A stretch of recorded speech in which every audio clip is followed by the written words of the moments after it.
cada um de nós de um jeito. E nós, como uma comunidade, resolvemos atribuir algumas funções para o governo. Algumas. Por exemplo, nós não atribuímos para o governo o direito de escolher se nós vamos ter religião ou não, ou que religião vamos ter. Nós não atribuímos ao governo o direito de dizer em que nós vamos trabalhar, a que preço você pode vender o seu serviço ou não. Tem uma série de coisas que nós não atribuímos ao governo. Cuidado, porque aí nós vamos discordar um Vamos monte. vamos chegar lá. Não faz mal, não, eu vou dizer. Então, tem uma visão de mundo que é o seguinte: nós somos cidadãos livres, nós temos talentos que são complementares, nós estamos aqui colaborando uns com os outros, mas precisamos de um governo para criar algumas normas sociais de comportamento, que nós vamos criar juntos. Algumas funções nós vamos atribuir. Por exemplo, nós vamos ajudar os mais frágeis, fiquem para trás. Os que não tiveram oportunidade de se educar, vamos tentar educá-los. Vamos aparar as arestas que ficaram. Alguém que caiu, que está fragilizado, que está com uma deficiência qualquer, não consegue trabalhar. Nós temos obrigação de carregar nossos irmãos. Se você estudar biologia evolucionária, você vai encontrar, às vezes, quando você vai ver datação de carbono, você encontra assim o esqueleto de um símio, de um antropóide, antes de virar o ser humano, ele com as duas braços, ele teve fratura nos dois braços, nas duas pernas, e ele morreu numa idade avançada. Ele não poderia ter sobrevivido com aquele acidente que ele sofreu quebrando os braços, ele teria que ter falecido. Ele não conseguiria se alimentar sozinho. A tribo cuidou dele. Então, a solidariedade, a fraternidade estiveram sempre conosco. Então, você ter um governo para ajudar, nota 10, nota 1000. E aí, o que acontece? A nossa visão é que nós temos a economia de mercado e temos um governo que cuida justamente dos mais frágeis, das oportunidades, etc. Nós acreditamos que a criação de riqueza, a melhoria, depende da nossa... Inclusive, você pode dizer o seguinte: uma economia de mercado é semelhante à democracia. A democracia é um algoritmo de decisão política descentralizada. É a diferença de um ditador. O ditador é ele que manda em tudo. E ele tem um super-ministro do planejamento que fala assim: eu vou planejar toda a agricultura para os próximos 10 anos, toda a política de semicondutores nacionais, eu vou planejar também toda a nossa política de infraestrutura, eu também vou planejar. É uma farsa. Qualquer ministro do planejamento desse é um farsante.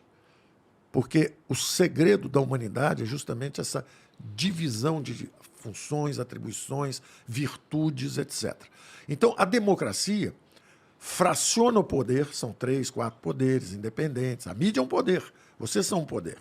Então, são vários poderes independentes e a decisão é descentralizada. Às vezes um cara decide uma coisa, o pessoal discorda, mas é descentralizado. E aí nós vamos avançando por tentativa e erro. Ora, o mercado é igualzinho.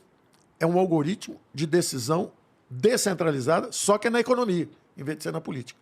Um cara inventa, o Tesla lá inventa um negócio, o carro elétrico, aí o outro vai lá e inventa a descarbonização, aí o outro inventa a máquina a vapor, aí o outro inventa, o Thomas Edison inventa lá a luz, aí os irmãos, o Santos Dumont na França, brasileiro, e os irmãos Wright inventam o avião lá não sei aonde, quer dizer, descentralizado, não tem um planejamento central.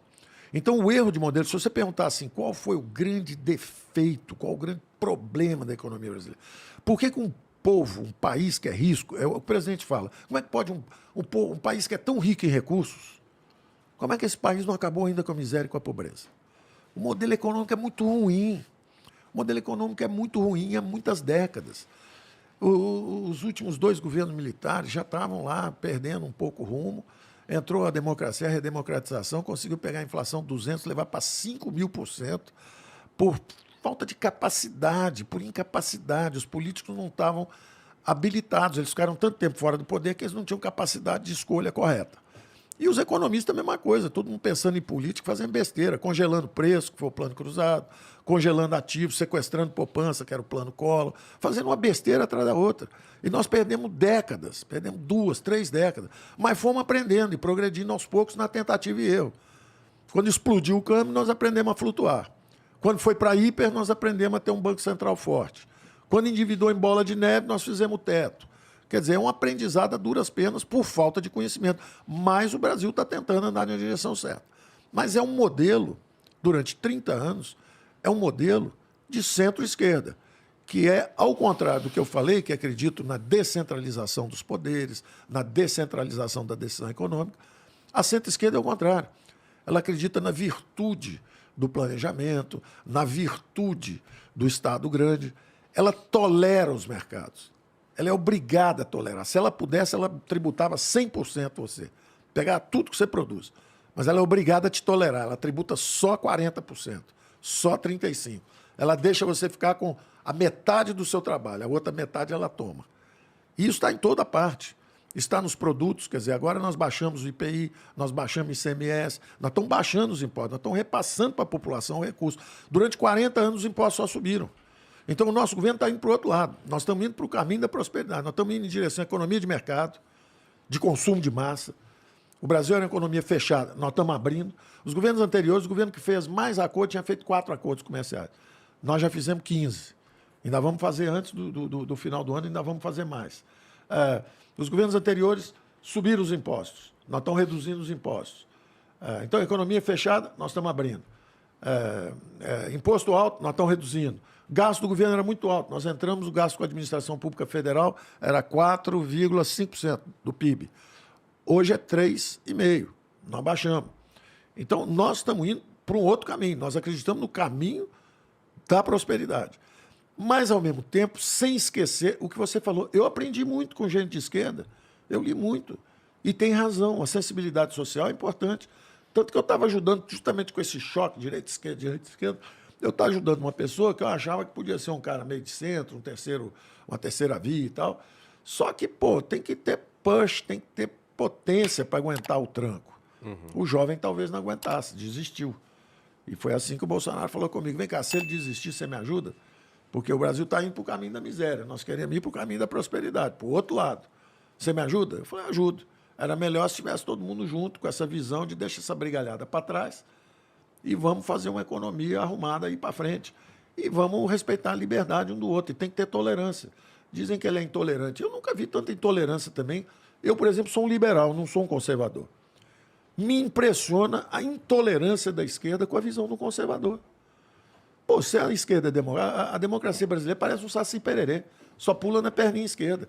Só pode ter governo de esquerda, presidente de esquerda, tudo de esquerda. Você parece um cara que é conservador, fala Deus, família, patriotismo, a pátria é importante. Aí começa todo mundo a jogar pedra. Por quê? Nós vamos ser intolerantes com os conservadores? Vou chutar por que o povo brasileiro busca muito ideias de esquerda.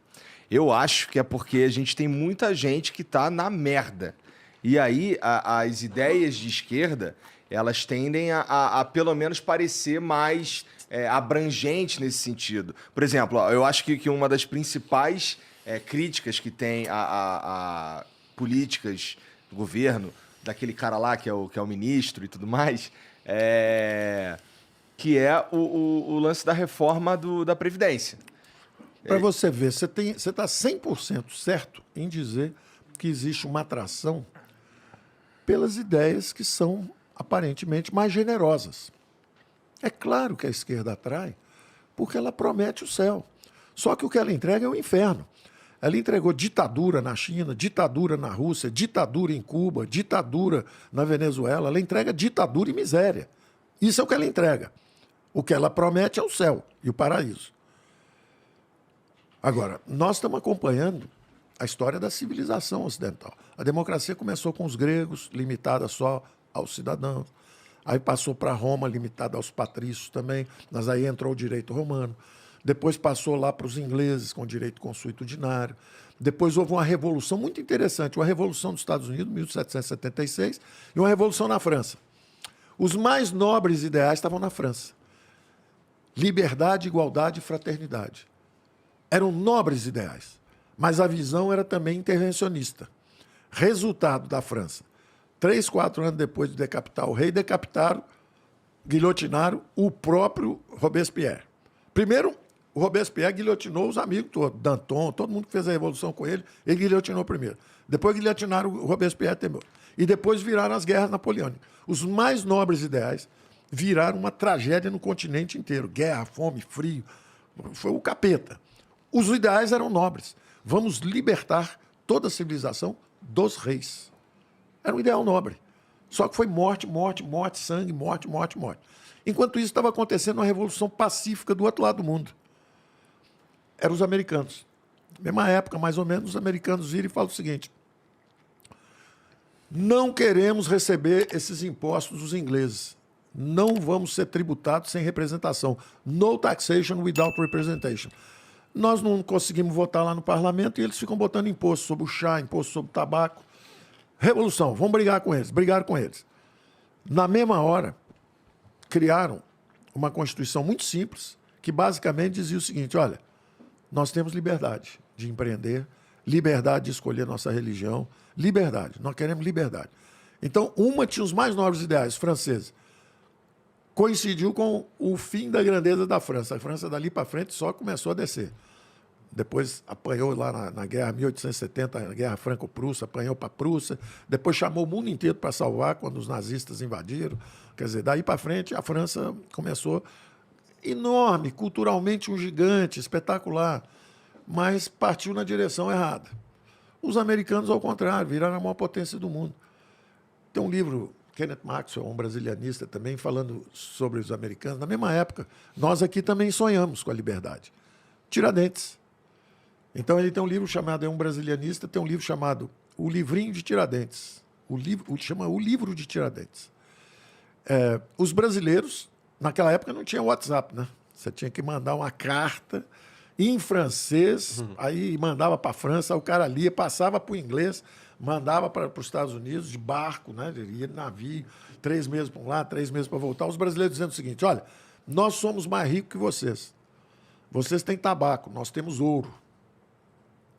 Vocês lutam contra a maior potência, não era ainda, mas seria logo depois, os ingleses. Nós lutamos contra os portugueses, é mais simples. Ou seja, nós devemos ganhar deles, podemos ajudar vocês a em cima a ganhar deles. Vamos juntar as Américas, o grande continente da liberdade. Bom, logo depois, Tiradentes preso. Quem é que entregou o Tiradentes? Foi a primeira delação premiada, o Silvério dos Reis, que devia uma nota, devia uma grana para os portugueses. Estava devendo dinheiro. Falaram com ele: ó, nós vamos perdoar a sua dívida se você entregar todo mundo aí. O traidor traiu Tiradentes, traiu todo mundo, enforcaram, esquartejaram, e o Brasil continuou sem conseguir a liberdade econômica. Então, o Brasil... E a esquerda tem visões extraordinárias. Os Ciclos, o Celso Furtado, Caio Prado Júnior, são caras bacanas, leram bem coisas que aconteceram no Brasil. Agora, eles não têm a teoria econômica suficiente para entender como fazer um futuro melhor. Então, eu até dizia o seguinte, para o jovem que eu estava ajudando na política, antes de ajudar o presidente Bolsonaro, eu dizia para ele o seguinte: olha, se te perguntarem se é direita ou esquerda, você fala assim: minha geração caminha com as duas pernas. Eu vou ter a generosidade, a fraternidade, que a esquerda finge que tem, porque, na verdade, quando estão no poder, desvio de recurso, corrupção, acaba o crescimento econômico e, ao mesmo tempo, vamos usar a economia de mercado. Também são os defeitos da direita, que a direita também é danada, gosta de um orçamentozinho para encostar lá e puxar favores e privilégios para eles mesmos.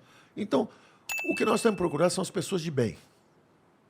E temos que tolerar uns aos outros do ponto de vista de visões diferentes. E temos que ir para as eleições.